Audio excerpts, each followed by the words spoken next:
Poi prima io. Enzo Riccio, perché è chiuso il cimitero delle Fontanelle?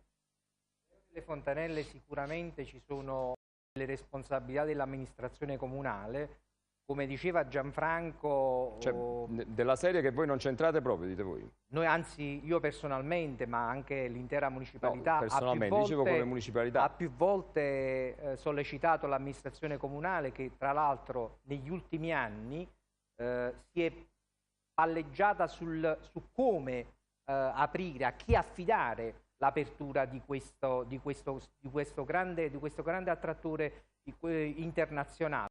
Pensare che molti turisti, soltanto in occasione, dobbiamo fare chiarezza su queste cose, nell'ambito del Maggio dei Monumenti il cimitero delle Fontanelle viene aperto. Questo sicuramente non basta, e tra l'altro è stato anche sede mesi addietro del Premio Napoli, quindi questo a testimonianza dell'importanza di questo quartiere che sicuramente non ha uguali nella città di Napoli, e tra l'altro è famoso nel mondo. Non a caso mi complimento con di Napoli e con Antonio Penelli.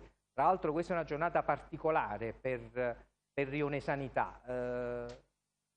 Infatti ricorre il 42esimo anniversario della morte del grande Totò, e questo quartiere, questo rione è famoso in Italia e nel mondo non solo per questo grande pezzo di cultura che rappresenta, ma grazie ad Antonio De Curtis, il grande principe della risata, che tanto ha fatto anche per questo quartiere. Basti pensare che quando tornava da Roma di notte con molta sobrietà metteva sotto i bassi, sotto l'uscio della porta di bassi di questo rione, soldi per la povera gente di questo pezzo di storia della città di Napoli. E quindi questo sta a significare che questo quartiere, che rappresenta un po' la metafora della nostra città, quelle contraddizioni.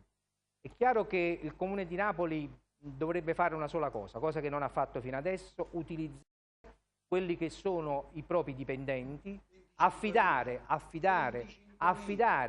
questa struttura ai propri dipendenti della sezione Musei e Cultura di questa città. Cioè, praticamente, Su questo, diciamolo con molta franchezza, ci sembra di capire che ci sono responsabilità dell'ex assessore al patrimonio del Comune di Napoli, che non ha deciso in questi anni, e mi auguro che l'attuale assessore al patrimonio lo faccia al più presto, perché non è possibile, non è consentito che turisti del mondo arrivano lì e vengono, se non durante il periodo, ripeto, del Maggio dei Monumenti, non riescono a vedere questo grande volano di turismo e di attrazione che, ripeto, non ha uguali nella nostra città, ma sicuramente anche nel nostro paese un uguale c'è addirittura in Francia. Quindi basta Consigliere, pensare... mi sembra di capire dalle sue parole che è tutta una questione, diciamo, che non c'è il personale per tenerlo aperto.